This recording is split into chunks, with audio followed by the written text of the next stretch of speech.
The world, says Albert Einstein, is a dangerous place to live, not because of the people who are evil, but because of the people who don't do anything about it. And I say that one thing you can always do is tell the tale, because I'm Rav Mike Feuer, and this is the Jewish story. Episode 18, The Eichmann Trial. Isser Harel's early life story reads like a standard biography of the labor Zionist movement.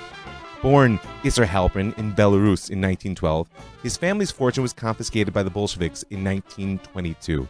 In the wake of these and other hardships, they sought refuge in Latvia, where Isser became involved in labor Zionist youth organization. He trained on a model kibbutz and dreamt of the day that he and his friends would go up to the land of Israel. And when, in 1929, word of the Hebron riots reached Isser and his friends, they decided the time had finally come. Each made their own way toward Israel. Isser himself crossed Europe north to south in order to take ship from Genoa in Italy. The whole journey, he would later say that he carried his most important possession, a pistol, hidden in a loaf of bread. Upon arrival, like so many other young Zionists, Isser Halpern Hebraicized his name to Isser Harel and quickly joined an actual kibbutz. Now he was no longer Halperin, son of the Russian Jewish merchant whose name derived from the German city Heilbronn.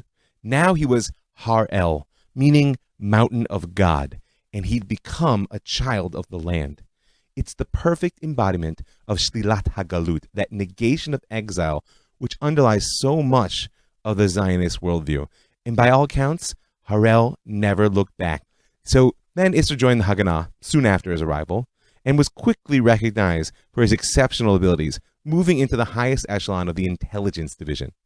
With the establishment of the state, I hope you recall that the Haganah, which had been the underground army of the left-wing labor Zionist movement, became the backbone of the new Israel Defense Forces, the IDF. And, of course, its intelligence organs moved into the same role. On national stage, Harel was now the first commander of the Shabak, Israel's internal intelligence agency, the equivalent of the FBI for those of you living in America. In 1951, Prime Minister David Ben-Gurion created the Institute for Intelligence and Special Operations within the Prime Minister's office. It's known simply as the Institute, or perhaps better known as the Mossad. And this new service was tasked with intelligence collection, covert operations, and counter-terrorism. Their original model was actually B'tachbulot Tasel HaMilchama, right? By stratagems, you shall wage war. You can look it up in Proverbs 24:6. And a year after its founding, this organization, looking to wage war through strategy, found its perfect head when Isser Harel was appointed director of the Mossad. He did so, by the way, without resigning from his position as the head of the Shabak, of the internal security servants. And it was a dual position he would hold until his resignation in 1963. By being head of the Mossad and head of the Shabak, Harel became one of the most powerful men in Israel for its first 15 years of statehood. There are many stories I could tell you of his exploits and the heroic lengths to which he and his agents went to protect the security of the young state, and I'm sure there are many, many more that I'll never know. But our story begins in 1957, when Harel received a phone call from Walter Eitan, the Director General of Israel's Foreign Ministry. Eitan himself had just recently received a call from Fritz Bauer, the Attorney General of the central German state of Hesse. And Bauer, in turn, had just received a letter forwarded to him by the judicial authorities in Frankfurt. The letter was from one Lothar Hermann, resident of Argentina. Now, it seems that Hermann's daughter, Sylvia, had struck up a friendship with a young German man by name of Klaus Eichmann. Now, there was nothing unusual about that in and of itself. At this point, there was a significant expatriate German community in Argentina, mostly made up of former Nazis that had sought refuge with the sympathetic Peronist government in the early 50s. Lothar Hermann himself was a German, but his story was different because he was also half Jewish and had spent a brief spell in a Nazi concentration camp before he managed to flee the country for warmer pastures in South America. And upon speaking with his daughter's new boyfriend, Klaus, and then finally meeting the father, Lothar became convinced that the father of his daughter's new boyfriend was none other than Adolf Eichmann, senior SS commander and architect of Hitler's final solution to the Jewish problem. Shocked and confused, Lothar sent a letter back to Frankfurt, Frankfurt passed it on to Attorney General Fritz Bauer. But Bauer himself was also a survivor of the camp. And furthermore, as a high official in the German state, he knew that the post-war denazification program meant to remove the stamp of Hitler's men from rule in West Germany had been a rush job. There was a need to create a strong state that could stand as a bulwark against the Soviet Union, and thus they'd left many Nazis and their sympathizers in place. And if Eichmann had truly been spotted, then Bauer wanted justice done, and he knew that if he told his superiors, it was just a guarantee that word would get back to the fugitive in time for him to flee. And so, that's how it came to be that Walter Eitan, Director General of the Israeli Foreign Ministry, arranged a meeting between Bauer and the powerhouse of Israeli intelligence, Isser Harel. And here is the sad part of Harel's life story as standard biography of young Zionists. Even though it was 1957, the very year that his agency had investigated and solved the murder of Yisrael Kastner, as we spoke about last episode, Isser Harel had almost no idea who Adolf Eichmann was. In his book about Eichmann's capture, called The House on Garibaldi Street, which I highly recommend reading, Harel says that before the meeting with Bauer, he stayed up all night reading Eichmann's dossier. It's a quote. "I didn't know what sort of man Eichmann was. I didn't know what morbid zeal he pursued his murderous work, or how he went into the fray to destroy one miserable Jew with the same ardor he devoted to the annihilation of an entire community.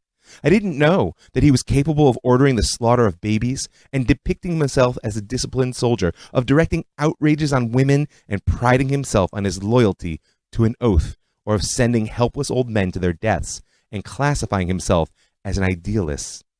But I knew when I rose from my desk at dawn that in everything pertaining to the Jews, his were the hands that pulled the strings controlling manhunt and massacre. I knew that at all the Nuremberg trials of Nazi war criminals, this man was pointed to as the head butcher." Harel also reports that in light of Eichmann's mastery of police methods, his professional skill and total lack of conscience, he would be an exceedingly dangerous quarry and hard to catch. It was almost as if his whole life he had been trained to find one man. And so the hunt was on. After the defeat of the Third Reich, the end of World War II, Adolf Eichmann was actually arrested by American forces and placed in a POW camp. But he was placed there, because of his mastery of disguise, as Luftwaffe Corporal Barth. In the camp, he quickly realized that officers were exempt from compulsory labor, and so overnight he became SS Untersturmführer Otto Eichmann. But Eichmann knew he was far from safe. His face was too well known, and there were too many mildly bad Nazis who would be more than happy to save themselves by ratting out the devil. And so, with the help of senior SS officers, he escaped that camp as well. Traveling now as Otto Henniger from Breslau, Eichmann lived an itinerant life for more than 2 years, traveling around Germany working as a woodsman and a laborer. But, in the interim, the Nuremberg trials had made him famous. His face was plastered on almost every police station in Germany, and the search for surviving high-level Nazis was in full swing. Eichmann knew he had to get out of the country. And the means were provided by a network of former SS officers, working together with elements of the Catholic Church, who had established safe routes from Germany to Italy and on to Argentina. And so Eichmann arrived in Buenos Aires in July of 1950, and a few months later he contacted his wife Vera by coded message, telling her he was alive and well, and asking that she and his 3 sons join him in Argentina. For the next several years, Eichmann lived the life of a German expatriate. He and his family moved from place to place. He was quite adept with his hands, and he managed to find work wherever he went. But he found it wasn't necessary to hide his Nazi past. On the contrary, he maintained friendships with a small circle of former SS comrades who had also escaped to South America, and even educated those who hadn't realized what it was they were actually doing to the Jews. In the late 50s, Eichmann finally decided it was time to settle down under his new name, Ricardo Clement, and so he bought a plot of land in the Bancalari district of Buenos Aires, and together with his sons built a house, number 14 Garibaldi Street. It had been a decade since Nuremberg, and maybe he felt that the pursuit had finally faded.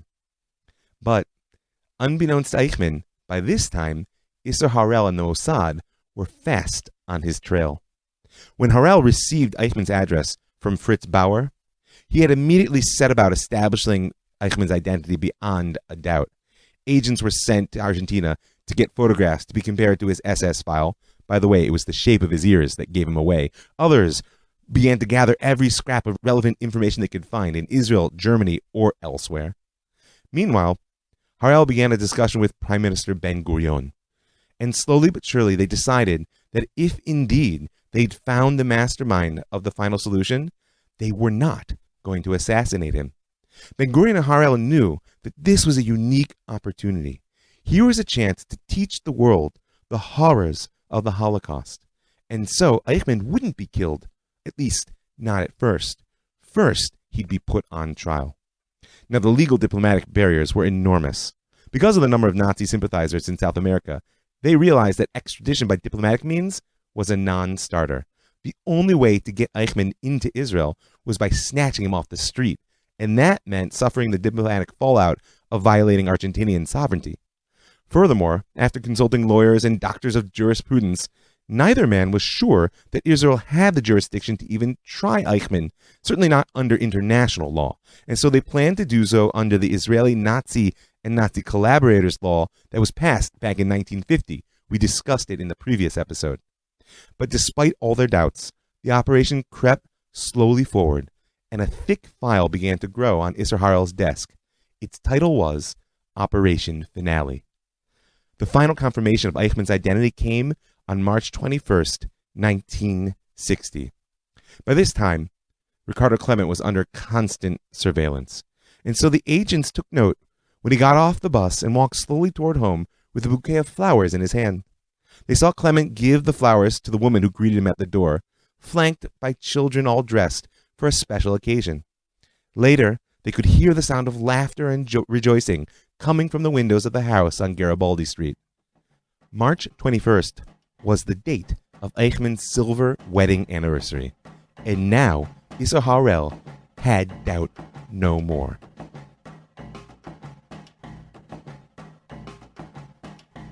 Luba Volk was an upstanding member of the Argentinian Jewish community, wife of an engineer, stay-home mother of a 3-year-old son, and so, by all accounts, she was thrilled when in the early 1960s, a representative of Israel's national airline, El Al, contacted her with an offer of employment. The 150th anniversary of Argentinian independence was just about to be celebrated that summer, and the El Al representative told her that in light of Israel's desire to strengthen her international relationship, she was looking to set up a regional office for the airline in Buenos Aires, an office that could handle all official travel for the anniversary celebrations, and, unbeknownst to her, all unofficial travel, because Harel had already put together a team, more than 30 agents, all experienced, many themselves survivors of the Holocaust. First to arrive in Argentina was field commander for the operation, Rafi Eitan, and over the next few weeks, with the unwitting help of Luba Volk, Israelis began to fly in from all over the globe, ostensibly for those celebrations, except that no two came from the same city, and none arrived directly from Israel. All rented safe houses when they got there and were constantly changing cars. There was a doctor, a forger, a technician with expertise in constructing cells, and of course, enough muscle to overcome any problem that might present itself. After a final briefing with Ben-Gurion, Harel flew to Argentina at the beginning of May 1960 to oversee the mission. Now, the task force informed him that Klement, meaning Eichmann, turned out to be a man of quite regular routine. They'd established that the bus dropped him off from work every day at exactly 7:40 p.m., by which time this time of year it was already dark, and that Eichmann walked from the bus to his house along the usually deserted Garibaldi Street. On Wednesday, May 11th, 1960, the task force took up their positions around Eichmann's house in 2 cars, one on Garibaldi Street itself, the other parked nearby behind a railway bridge for support. The car in Garibaldi contained the members of the Snatch Squad. You can imagine how the tension built as the sun went down and the minutes ticked toward 7:40. And when the time came and went without the bus appearing, panic began to tremble through the team. Rafi Eichmann was there in the car on Garibaldi Street, and he made the decision to wait. He was not about to miss his chance at this prey.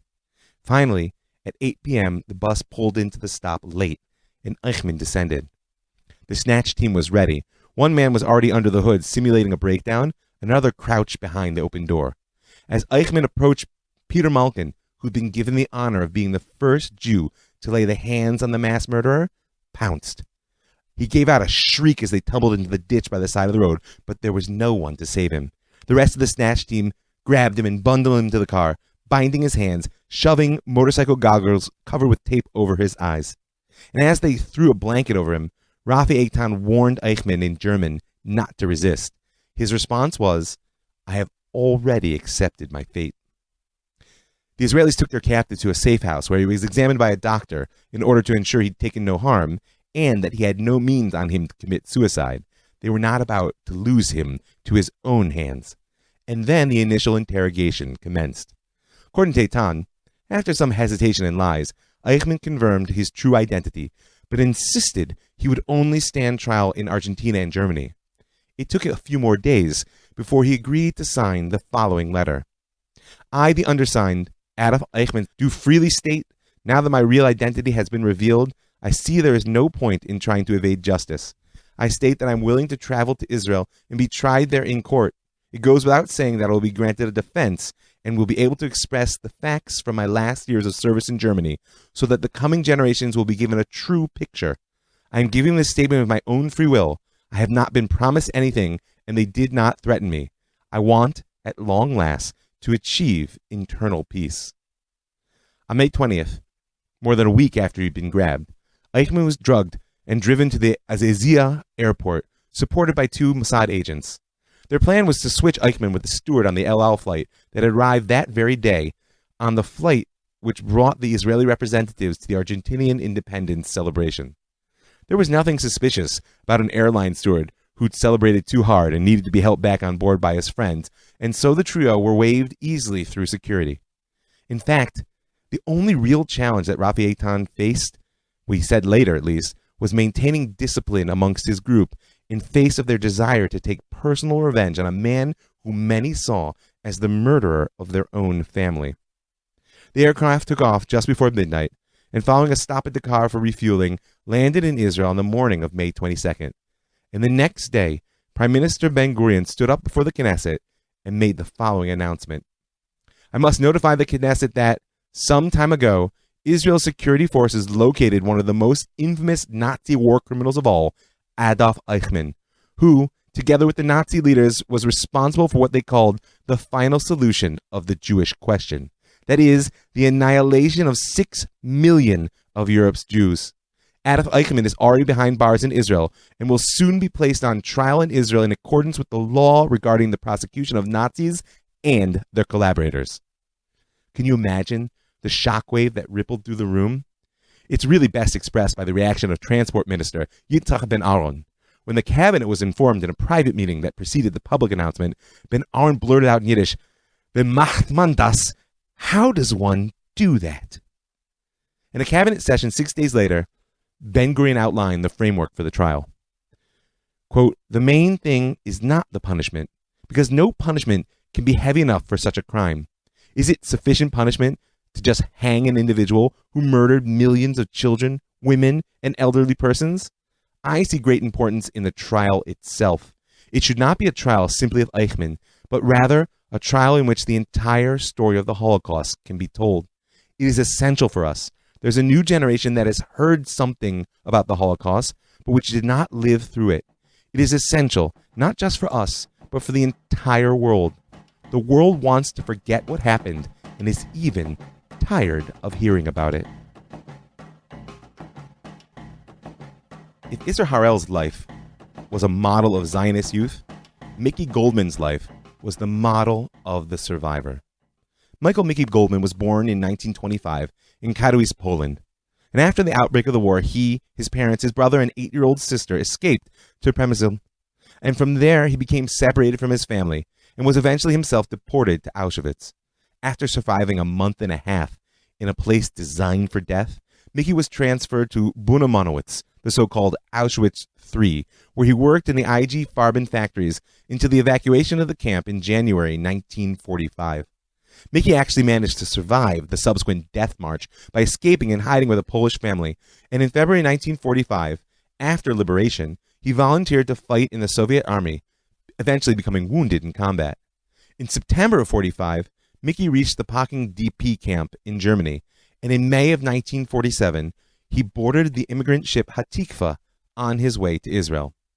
But if you recall the end of the second season, you know that ship was not going to make it. The ship was eventually taken at sea by the British Navy and forced to change course to Cyprus, where Goldman spent another year and a half in Her Majesty's finest detention camp. After the establishment of the state, the Cyprus prisoners were finally released, and Mickey settled in Tel Aviv, where he quickly enlisted in the police force. And in 1960, he was attached as an investigation officer to Bureau 06, a special unit set up to conduct the investigation against Adolf Eichmann. Goldman reports that the first time he sat in the interrogation room, he made sure to wear short sleeves, just so that Eichmann could see the number tattoo on his arm. And he said, quote, "To this day, I remember how Eichmann never stopped lying and tried to prove he was a small cog in the wheels of the killing machine, that he was only following orders out of loyalty to his flag and his Führer." But despite Eichmann's claims, the police were able to refute all of them one by one. There was no end to the documents that they produced, signed by Eichmann, on which he wrote things like, "I've decided to do this," or "we should do that." Goldman and his team were satisfied that they'd proven beyond a shadow of doubt that Eichmann was personally involved in trying to find every last Jew that could be found in any corner of Europe. They also proved that Eichmann had personally visited the murder sites in Minsk, Kovno, Auschwitz, that he was fanatical about his efforts to send every Jew to the death camps or the pits, wherever they could be killed. And most chillingly, amongst the documents which Mickey Goldman unearthed during his investigation was a letter sent by Germany's railway director to his superiors, stating that on July 22, 1942, trains began carrying thousands of Jews from Warsaw to Treblinka and from the ghetto of Przemysl, Poland, to the extermination camp at Belzec. And as Goldman would later state, on July 26, 1942, only 4 days later, my 17th birthday, my parent and my 10-year-old sister were put on a train to Belzec. I never saw them again.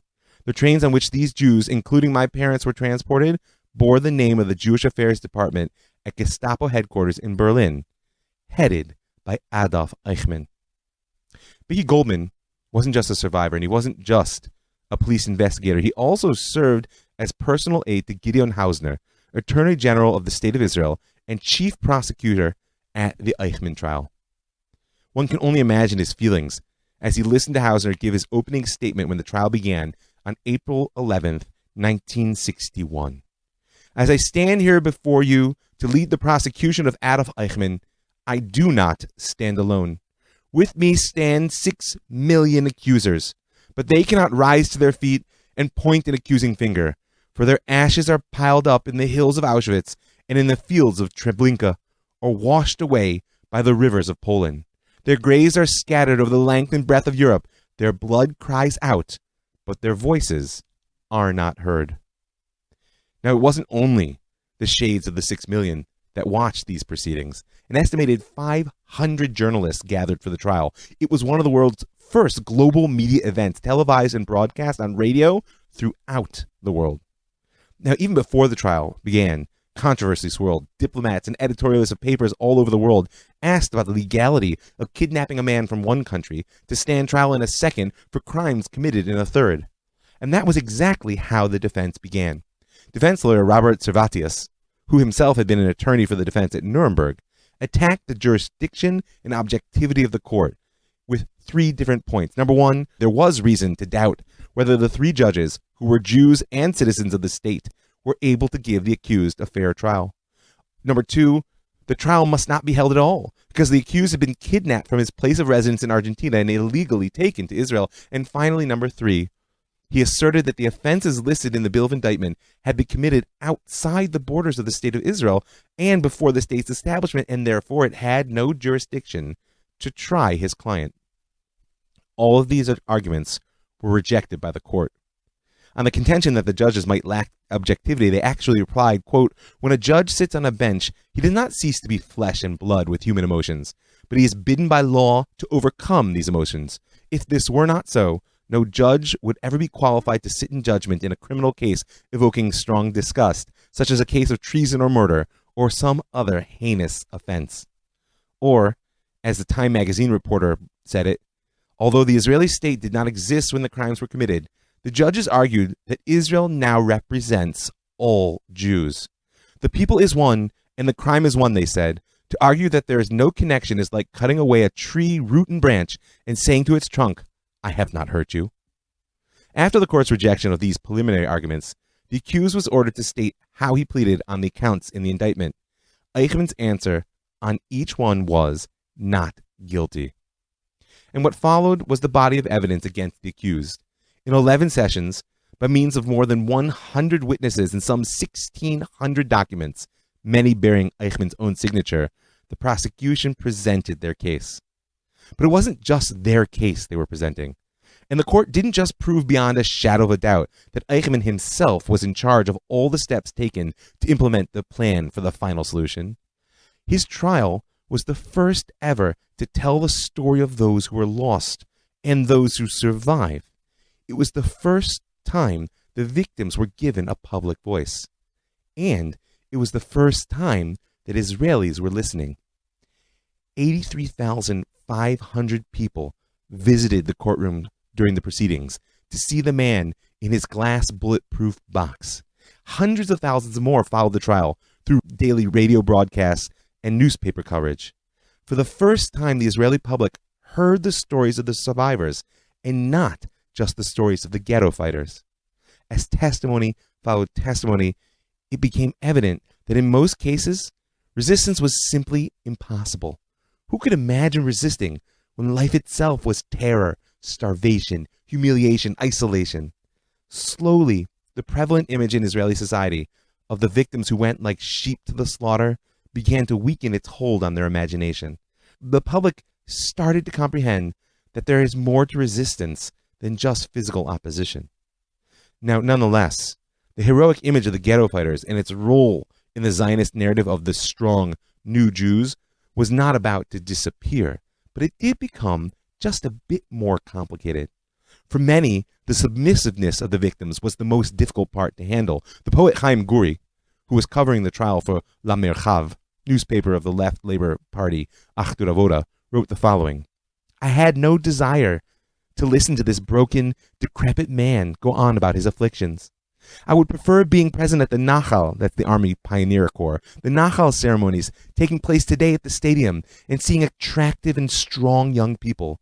But Morris Fleischman's testimony grabs me by the throat with incredible force and says to me, "Sit down and listen to every last word." And who can imagine the impact of the testimony of Yechiel Dinur? He was the first author, really, who began to publish works on his experience in Auschwitz in Israel. And he did so under the pseudonym of Stanek, a nickname that was given to him by the concentration camp guards. When they asked him the first question on the stand, he just ignored it and declared the following: "I do not see myself as a writer who writes literature. This is a chronicle from the planet Auschwitz. I was there for about 2 years. The time there is not the same as it is here on Earth. And the inhabitants of this planet had no names. They had no parents, no children. They did not wear clothes the way they wear here. They were not born there and did not give birth. They did not live according to the laws of the world there and did not die. Their name was the number Stanek." And then he collapsed with a stroke on the witness stand. Now I could go on, but I want to end with the testimony of Mickey Goldman, police investigator, assistant prosecutor, witness, survivor. At the end of his testimony, Goldman recalled being once beaten 80 times by the Nazi commander of the Premysl labor camp. But then he looked out at the audience and he said that the worst blow of all was the 81st blow, the fact that there were Israelis who didn't believe his story and those of other survivors. The tale was told, and the court found Eichmann guilty on all counts, and on December 15th, 1961, sentenced him to death. Eichmann lodged an appeal against the verdict and was heard by the Supreme Court, but on May 29th, 1962, the court rejected that appeal and confirmed the judgment of the lower court. The president of Israel, Yitzhak Ben-Tzvi, then denied Eichmann's request for clemency. Eichmann's death sentence was the first and last in Israel's history to date, and it filled the country with both relief and disappointment. As Mickey Goldman later said, "We could only hang him once. We couldn't hang him 6 million times." But hang him they did. And Goldman was one of the 2 witnesses sent by the police to be present at Eichmann's execution, and later at his cremation on May 31st, 1962. He then, together with another policeman, set out to sea in a police boat, crossed the border of Israel's territorial waters, and dumped his ashes on the waves. May his name be blotted out forever.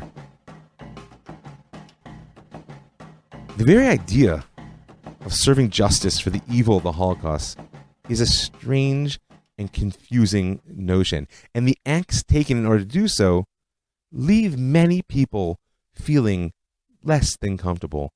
And I personally wonder, what role could the Eichmann trial play in our struggle to somehow find place for the horror in our memory? And remember, if you can't find place for something in your memory, then it will continue to disturb your present and warp your vision of the future.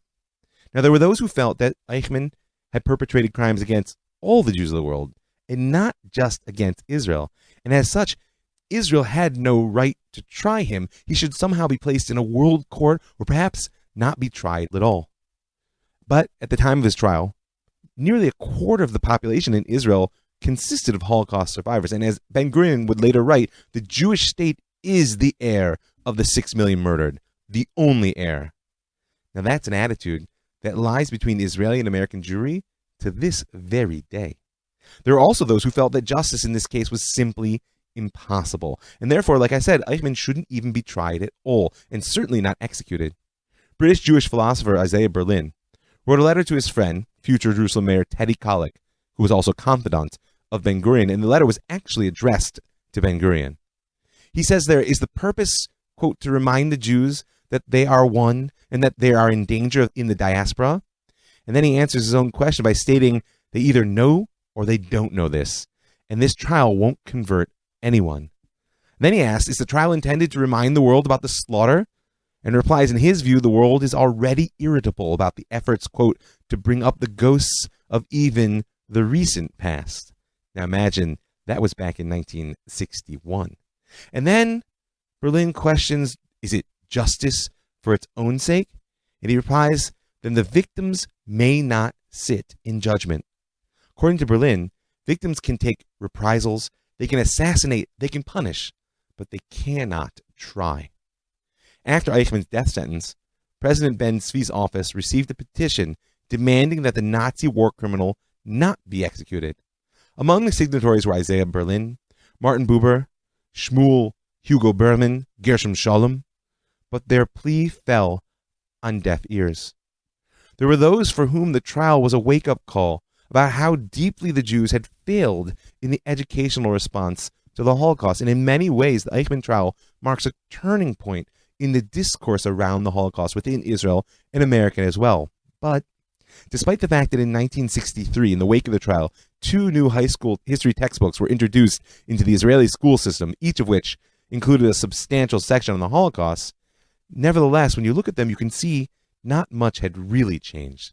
They failed to ask the challenging question of what on earth do we do with this reality, and what type of future can we have with a past like this? Instead, if you look at them, there's a well-known pattern. Demonize the perpetrators, accuse the free world of complicity, defend national pride by extolling the fighters of the Zionist youth movement, and still condemn the victims who went like sheep to the slaughter. It may be understandable, but I don't know how useful those attitudes are. And so the question of how to integrate that darkness still remains. And one wonders what justice in the face of such evil even means. That's a question that's not going away, and it's one, as you can probably sense by now, I'm going to keep returning to. But I want to end on this note. You know, the transcript of the cabinet meeting where Ben-Gurion first announced Eichmann's capture is actually public record. You can look it up, and there you'll see the following exchange between Prime Minister and his soon-to-be successor, Levi Eshkol. Right, the question came up in their discussion of how were they going to reward those men and women who had risked their lives to bring Eichmann to justice. Eshkol says, I already said they deserve congratulations.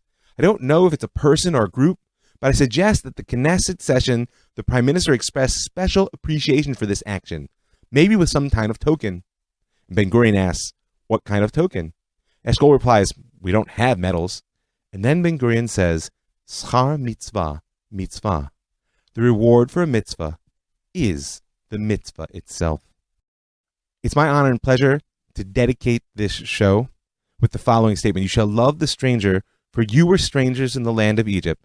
Mazal Tov, Hadassah bat Avram v'Sara. Welcome to Am Yisrael and to the Jewish story. And now I want to thank a few folks. I want to thank all those folks who give their hard-earned money to help make this show happen, to keep it free and widely available. And I want to invite you to join them right now. Go to my website, jewishstory.co. In the upper right-hand corner, you'll see a little button there that says Be a Patron. You can click on through for a little bit of per podcast support. We're trying to get to 100 patrons by Hanukkah. Help make it happen. Put your money where your ears are, people. You can also dedicate a show, as you just heard me do. If you want details on that, send me an email at ravmikefeuer@gmail.com or a personal message at ravmikefeuer on Facebook. I also want to thank the Land of Israel Network, that's thelandofisrael.com, for creating a platform that allows me to reach so many fantastic people. I want to thank the Pardes Institute, pardes.org.il, for building an educational institution that gives me the privilege of teaching so many wonderful Jews. And I want to thank you for listening.